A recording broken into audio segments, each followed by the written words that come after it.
so it's installed. The next step would be to put the cable, so the cable that is connected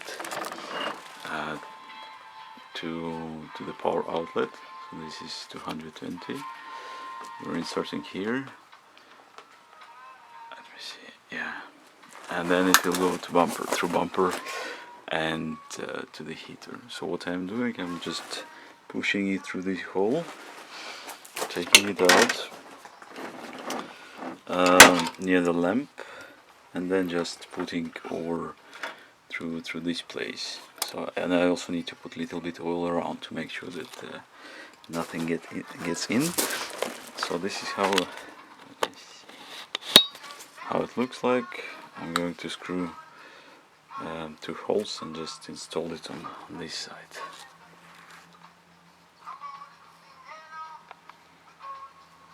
Yeah, on this side.